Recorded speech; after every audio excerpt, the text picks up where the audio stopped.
Starting any type of project is a roller coaster, is a challenge to your ability to adapt.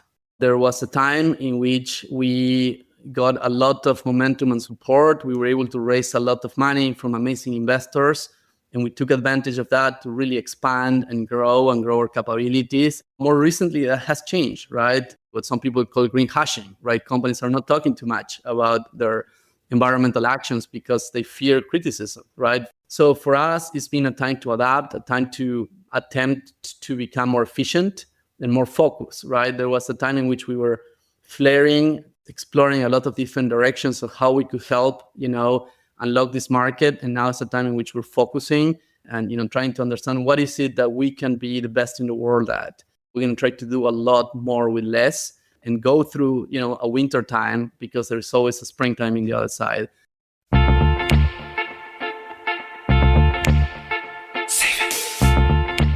You're listening to A Climate Change. This is Matern, your host. I've got a great guest on the program today, Diego Saez Gil, who is founder of Pachama, which uses AI and satellite data to restore the forest and help fight climate change. Diego was former CEO of BlueSmart, and he was named on the Forbes 30 Under 30 list back in 2016. So now he's probably due for a 40 Under 40 list pretty soon. He still looks so young. You look so young, maybe you got a few more years for that. But anyway, it's great to have you on the program.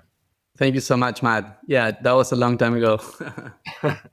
But yeah, just maybe you can give us a little bit of your background and where your interest in the environment started and how it led you to where you're at right now.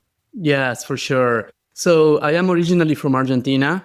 I grew up in the north of Argentina in a place called Tucumán, where we have the beautiful Yunga forest. It's a tropical cloud forest that connects all the way to the Amazon rainforest. And as a kid, I would go out a lot to nature. My grandparents' houses in the forest, and my two grandmothers were very connected to nature, to trees. So they foster in me and my brothers and cousins a deep love for nature. And then life took me around the world. I was lucky to get a scholarship to do a master's in Europe, in Barcelona. So I moved from Argentina to Barcelona. And then after working in consulting a little bit in Spain, I moved to the US, initially to do an internship. And eventually I decided to start a company here in the US and become an entrepreneur. My passion was entrepreneurship, technology, travel. And so I focused on those areas for a couple of years. And I helped build 2 tech startups that raised funding, that, launched new products, and that eventually got acquired.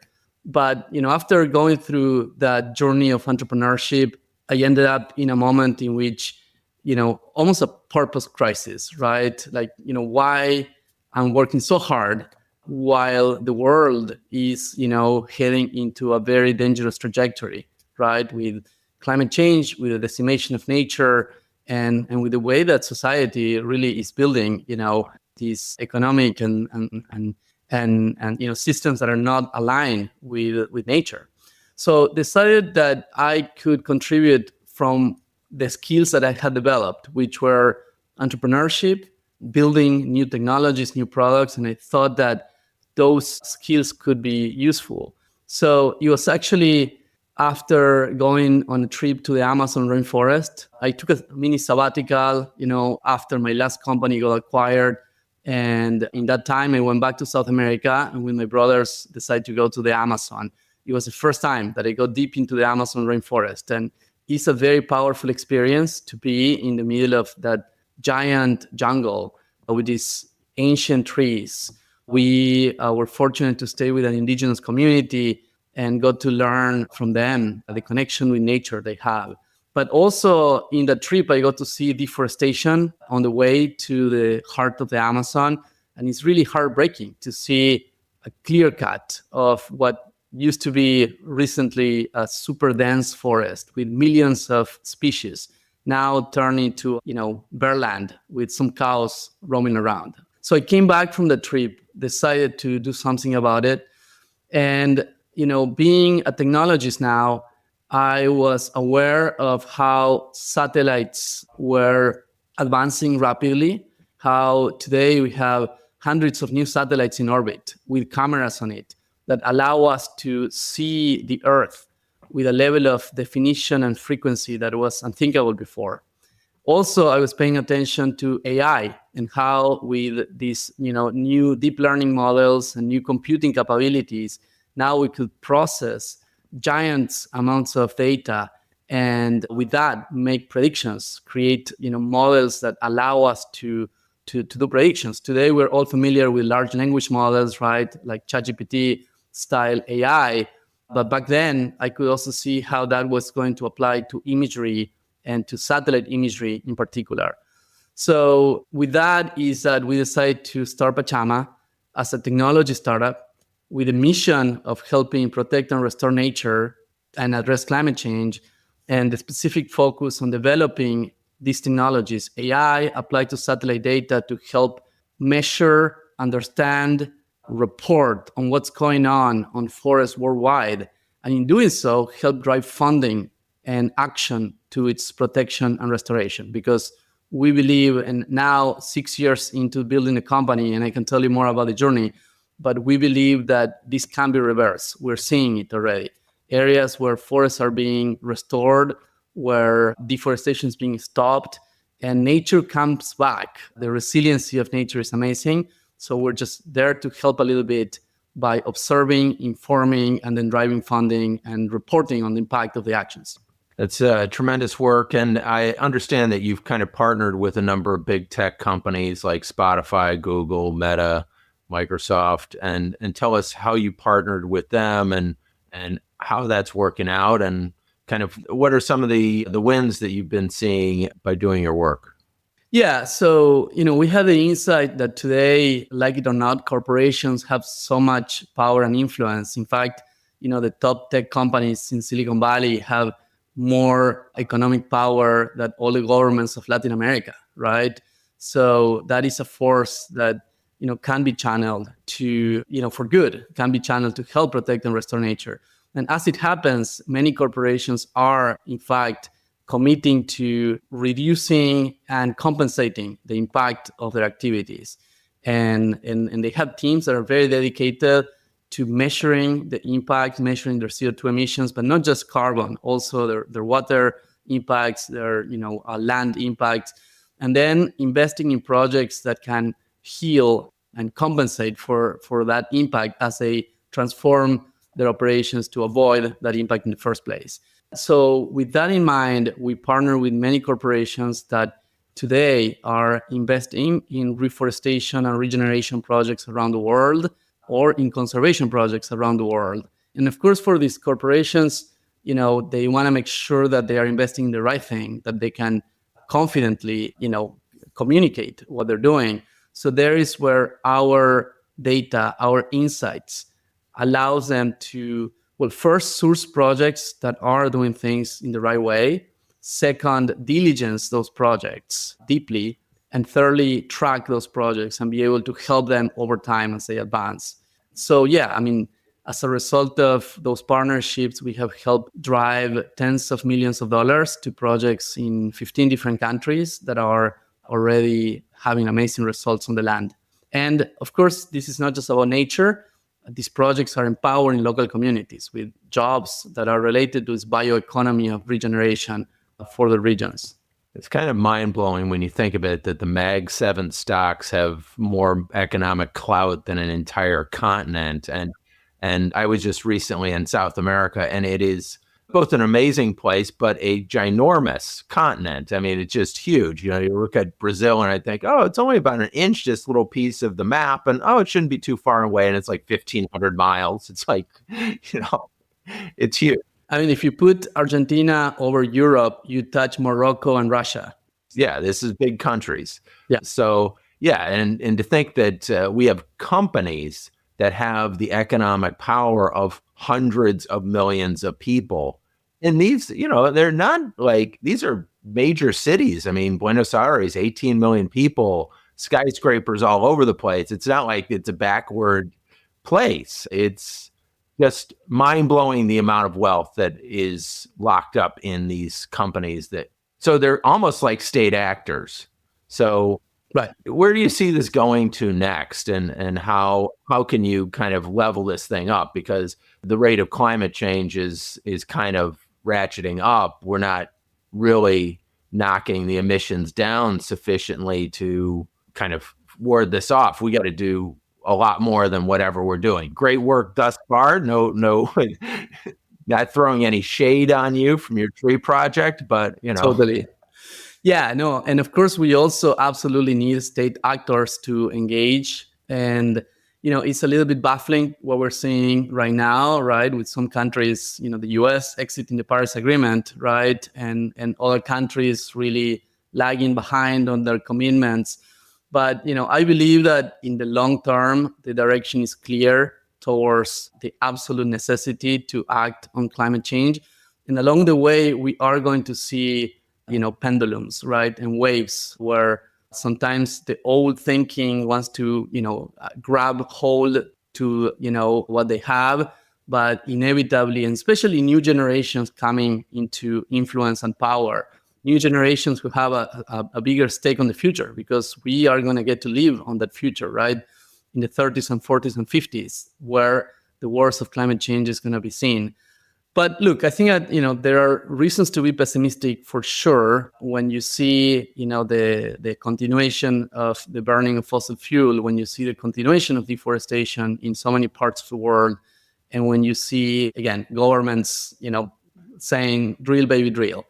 On the other hand, the reason for optimism is the advancements in technology. I am a believer that technology, not always, but technology mindfully managed can actually be a great force for good and a great force for advancing, good causes such as solving climate change. And, we are seeing how solar today is actually cheaper than any other source of electricity, right? Batteries are becoming, also more affordable and more resilient, more recyclable, more, powerful. Geothermal, wind, and renewable energies, clean energy in general, is becoming actually a lot more feasible than before. Nuclear, I think we're going to see, both fusion and fission are becoming safer and more available. And EVs, China and of course the US and Europe, are making great progress on electric vehicles. Latin America is lagging behind on electric vehicles. So I would love to see a lot more EVs in Latin America. But so I think that technology is advancing. Now AI can actually help us make scientific breakthroughs and technological breakthroughs, engineering breakthroughs that allow us to accelerate the technologies needed to arrive to a net zero economy, a zero carbon economy that is feasible within the next 2 decades. And in the meantime, I personally care a lot about nature, because nature is not just CO2. Nature is life. Nature is the millions of species that have been inhabiting on this planet for this period of time that we need to protect. And we have to make sure that in these 2 to 3 decades of a transition that we can, save all the nature we can. We can, give back ecosystems to the species that are endangered today, because everything is connected, right? We are part of nature. And if we destroy the substrate that we are part of, we're not going to be able to build a sustainable civilization. Well, where do you see this going as far as the satellite portion of what you do? And I know there's a lot of other companies or a lot of companies other than Elon Musk's Starlink that are coming out there. Are you using Starlink now, or are you using other services? No, Starlink today is focused on internet, not on Earth observation. I don't know if in the future they might, but today, companies focused on Earth observation are the likes of Planet, Maxar, and then of course NASA, the European Space Agency, the Japan Space Agency. They have been putting Earth observation satellites in orbit since the 70s, and a lot of the data is publicly available. That's something that is amazing, not to be taken for granted. Sometimes it's not easy to access, but is accessible by the public. And we've been using all those open source, imagery and combining it with private data. For example, the International Space Station has a LiDAR device on it, a program called JEDI. And for the last 4 years, it's been collecting basically a data set that reflects the height of the of the land, right? The height of the trees, the height of the mountains, right? Because it literally is shooting a laser from the International Space Station and then back getting the distance, right? So with that data set, we combine it with satellite data, we combine it with airborne LiDAR, and we combine it with ground truth data. And with that, we are able to produce a machine learning model that predicts the carbon stock on the forest. And it's actually really good at it. And we've been measuring the uncertainty, the error of the prediction, because like every prediction, it has an error. But over large landscape, the accuracy is actually pretty good. And that allows us to then automate the measurement of carbon for projects, the selection of land for projects. And this is something that works for projects that are, protecting nature for carbon credits, but it also works for governments that want to implement a large conservation at the jurisdictional level. And it works for agriculture if you want to transition to more regenerative agriculture. So we're very excited about these models. And to your initial question, there are more satellites and better sensors that are being launched by both private and public institutions that will allow us to, continue understanding Earth in an incredible way. Well, there's a lot of questions that could come out of that. I would say one of them is, have you been able to, measure what the rate of deforestation or reforestation effectively, like globally? Are we there yet? Or are you really looking at a project by project basis? And then from there, can you determine like which projects are actually, when you're doing carbon credits, which ones actually deserve carbon credits and which ones are not actually performing? Yeah, so historically, we focus a lot more on projects and regions. Gradually, we've been expanding to have a global coverage. And for example, our canopy height map or carbon stock map has global coverage and allows us to measure carbon anywhere in the world. But for deforestation, there is an amazing project called the Global Forest Watch.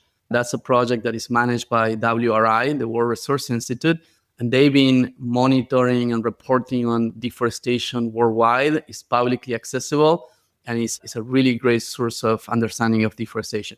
Now, we too are measuring historical deforestation. We use that historical deforestation of a region to establish a baseline of business as usual, of what is expected on a certain area. And with that, be able to predict into the future what might happen, and then allow to understand what is the additional carbon sequestration, the additional nature impact of an intervention today, right? What happens if you really, protect a belt of forest? What happens if you start the reforestation here? How that changes the trend of what was happening historically. And all that is done with AI, meaning that there isn't a subjective bias, and that allows us to rapidly determine the additionality and the merit of these projects that we help. So in terms of the carbon credit market, there's been a lot of kind of criticism of the carbon credit market and, projects that aren't really that viable or that effective. What are your thoughts on, has that improved because of the work that you're doing, and how so? Yeah, there's definitely been lots of criticisms. And I would say that some criticisms are philosophical, and, I understand where they come from. And there are some people who are never going to be convinced that this is a valid mechanism. And that's fine. I'm okay with not everybody, fully supporting this idea. I happen to believe that it's a valid mechanism today to drive funding in this emergency where we are losing millions of hectares of forest every day, and where we are losing the opportunity of restore forest if we don't drive funding today. So I think from a philosophical perspective, I think it's a pragmatic way to drive funding from the economy to the ecology, and to do it in a way that causes an impact today. Now, some people, the philosophical criticism is, well, you are giving a permit to pollute to the others, right? Well, it happens actually when you look at the numbers, that the companies that are the most investing in carbon credits to compensate the footprint are the ones that are investing the most on clean energy and EVs and transforming their operations to reduce their carbon emissions. And then you have companies that just don't care and don't do anything, right? So it's not that the ones that buy carbon credits then keep polluting or increase the pollution. That's not the case, right? Now, the other criticisms were more tactical and more implementation focused, and those we agree, and we've been working very hard to address those issues. And the criticism there were things such as, well, people are taking these very arbitrary baselines. Someone is saying like, well, this forest was going to be completely gone. We're saving it and we're getting all this money. And the forest maybe wasn't really in danger. Maybe the people who owned that forest wasn't going to cut it down anyways, right? That has happened, unfortunately. And here is where having this satellite-based approach, looking at an entire region, what is the practice of the region?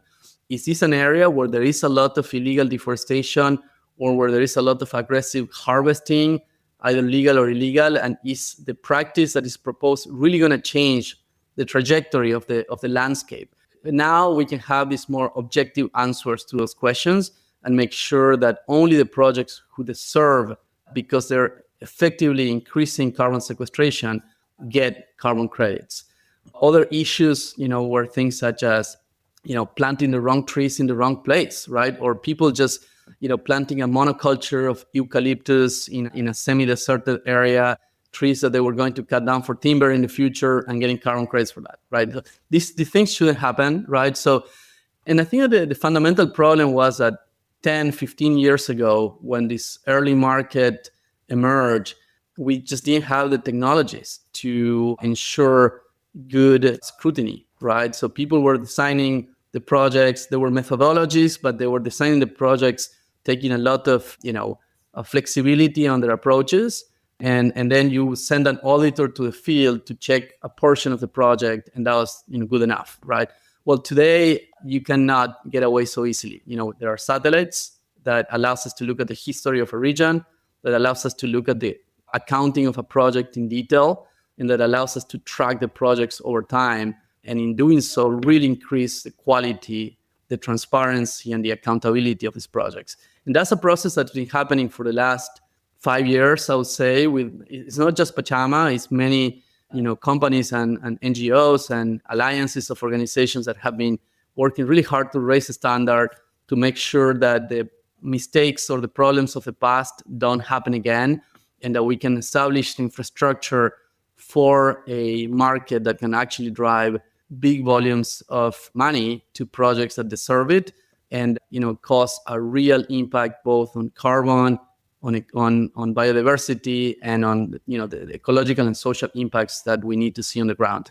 As with any market in its infancy, there are going to be problems, and it's being refined, and great work to you to bring some degree of accountability to this, so there's a sense of, hey, if I'm contributing to this project, it's actually going to do something positive. So kudos to you and others like you who are doing this work, because it is so important to have a functioning market, have trust in the process, so that I know, hey, if I said I was going to contribute X to Diego's organization, it's actually producing a result. So tell us a little bit about, you said you're working with indigenous groups. How are you doing that, and how does that kind of fit into the puzzle of carbon credits or just restoring nature?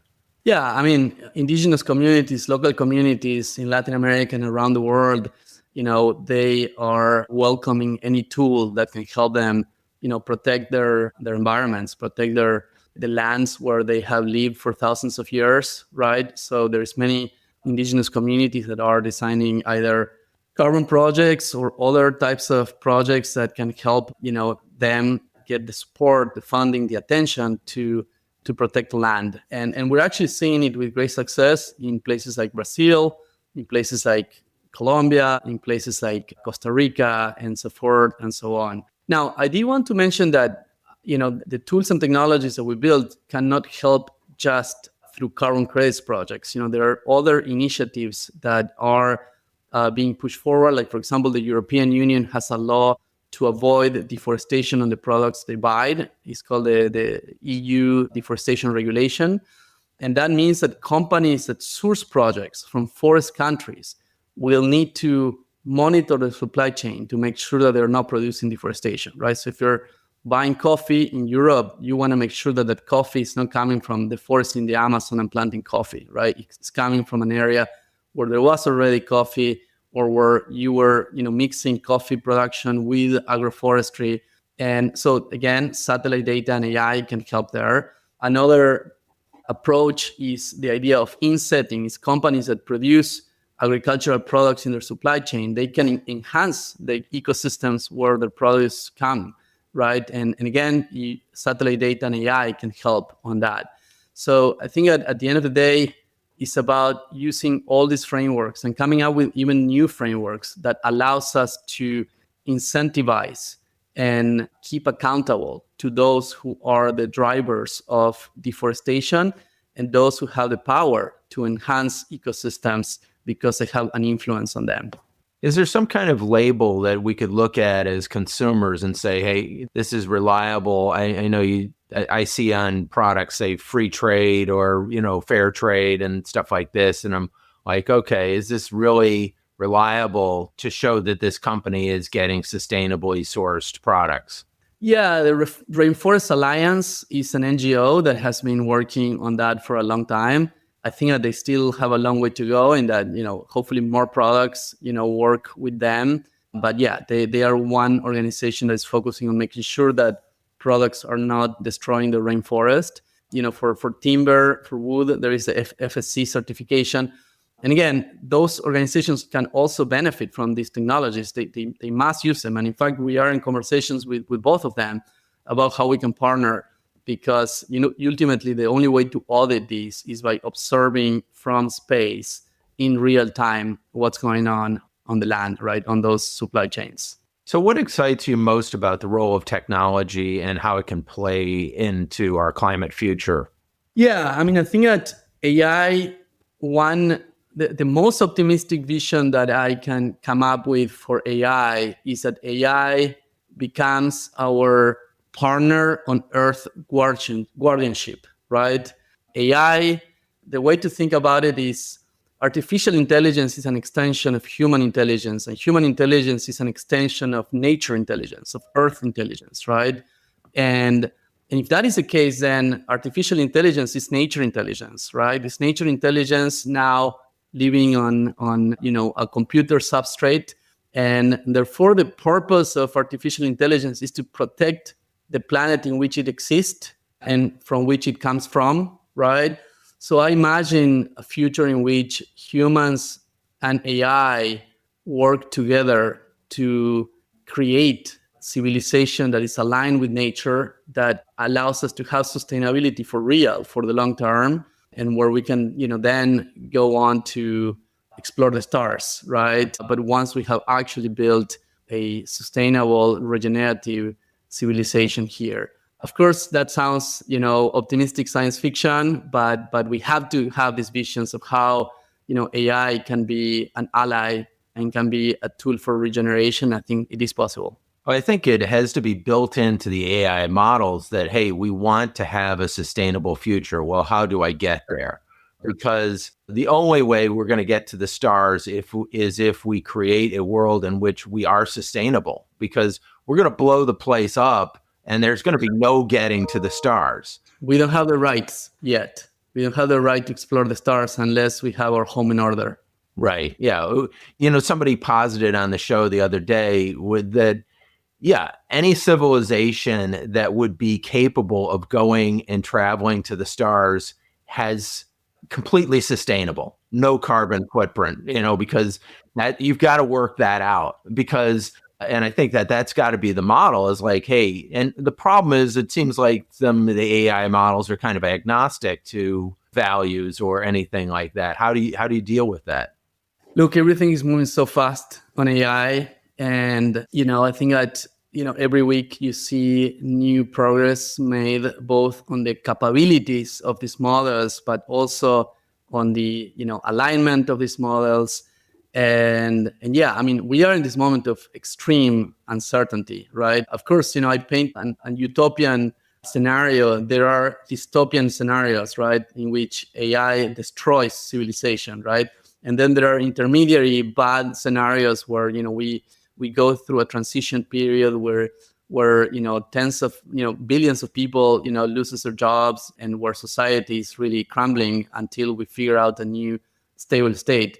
But I think at the same time, there has been cases in the past in which these deep transformations have worked out in a way that brought more prosperity and more progress for society. So we have to hope for the best. And again, this time we have like these multiple crises happening at the same time, right?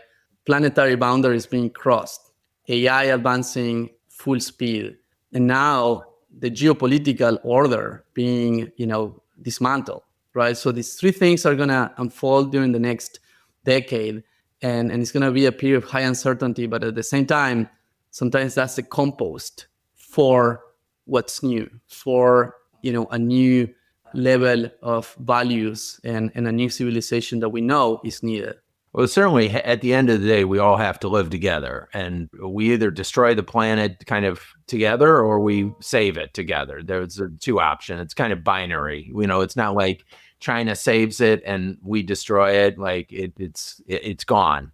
So now more than ever, we are one system, deeply interconnected. And as you said, there's no way around that, a collective unfolding. And as I said, I think that from a spiritual perspective, sometimes I like to think in terms of cycles, right? Indigenous ancient wisdoms and, Oriental ancient wisdoms always think in terms of cycles, right? Rather than linear timelines. And we are in a turning of a cycle, right? Both at, real level and at the spiritual level. And we have to hope that the new cycle that is being born, happens smoothly and in the right direction. Well, tell us, what are some of the most unexpected changes you've faced in your work with Pachama? I mean, definitely starting a venture, starting any type of project is a roller coaster, is a challenge to your ability to adapt. And in our case in particular, there was a time in which we got a lot of momentum and support. We were able to raise a lot of money from amazing investors, and we took advantage of that to really expand and grow our capabilities. And it was a time also in which there was a lot of momentum around, corporations acting on climate, right? Now, more recently, that has changed, right? And now, there is more economic uncertainty, and there is also an incentive for companies to actually stay quiet about what they're doing related to climate and sustainability, what some people call green hashing, right? Companies are not talking too much about their environmental actions because they fear criticism, right? From either side of the political spectrum, crazy enough. And definitely also investments into environmental or climate tech companies has gone down in the last 2 years. So for us, it's been a time to adapt, a time to attempt to become more efficient and more focused, right? There was a time in which we were flaring, exploring a lot of different directions of how we could help, unlock this market. And now it's a time in which we're focusing and, trying to understand what is it that we can be the best in the world at, and how can we double down on that and then go and try to help as much as we can with that core competency. And that also might mean that the team is going to stay, as small as possible, right, for now, but we're going to try to do a lot more with less and go through, a winter time, because there's always a springtime in the other side. And I think that startups are like that. You need to adapt. You need to be very attuned to your environment. You need to focus, and you need to have a North Star, right? That for us has been so valuable, to have a clear purpose, a clear mission, and clear values as well from day one, that allows us to, keep going in the face of any type of obstacles in the way. You've talked about being in the era of missionaries, not tourists in climate. What do you mean by that? Well, like everything, sometimes things get, into fashion. And there was a time in which climate tech became fashionable in Silicon Valley. And, what that meant is that a lot of people who weren't truly, committed to this came and either, said, yeah, we're going to invest in climate tech startups, or we're going to start climate tech startups, or we're going to join climate tech startups, right? So investors or entrepreneurs or employees. And as the winds change in the last 2 years, we saw a lot of that people leaving, unfortunately. And that's fine, because at the end of the day, there is a core of missionaries, of people who truly have decided to dedicate their life to this mission. And we're here, and we're going to be here for the decades to come, working in different ways into unlocking this mission. But I think it's the nature of, the nature of humans. And it's going to happen in the future again. There's going to be another moment in which climate tech becomes sexy in Silicon Valley again, and we're going to see tourists coming again and then going again. But that's good. We take them, by the way. When they come, investors and people who want to work on these companies, we will accept you always. Yeah, it's always hard to know who's going to be the missionary or who's going to be the tourist in my... And it happens in every industry, in every sector. Right. You have people come in on an interview and say, God, I believe in this all the way, and then they're gone in 6 months. So you just kind of don't know how it's going to play out in real time. I do hope that there is going to be a moment in which working with a purpose and, it's basically a given, right? Where people don't want to work on anything that doesn't have a purpose. And I think you see it with young people, you see it with millennials and X generation. They don't want to work for companies that are damaging the planet. They don't want to work for companies that don't have a good purpose, right? So I think at some point it'll be great that becomes, table stakes. Right. And I think it requires kind of us creating opportunities for them, because sometimes they go they have to put food on the table. So they go with XYZ company. So, having more opportunities for them to be able to contribute their time and talents into something meaningful is super important. But what's your message to environmentalists who care deeply about climate but feel overwhelmed or powerless? Yeah, I feel overwhelmed and powerless sometimes as well, right? So, that is part of being human and being in the arena of working on these super difficult missions. My message is take care of yourself, right? What I do sometimes is I would do a mini retreat for myself with the support of my wife. I would go and rent an Airbnb and do kind of like a meditation retreat by myself. Sometimes I would do a meditation retreat in some monastery or some, meditation center. But sometimes it's just, going and taking a weekend away from your phone, away from the news, and just to go deep inside yourself, meditate, be in nature, do whatever, brings you back to your soul, brings you back to your place of inner peace.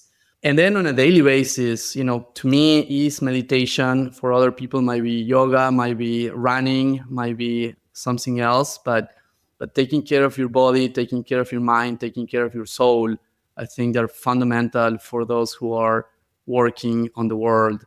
And then finally, and this also from kind of like a spiritual perspective, not getting attached to the result of the work.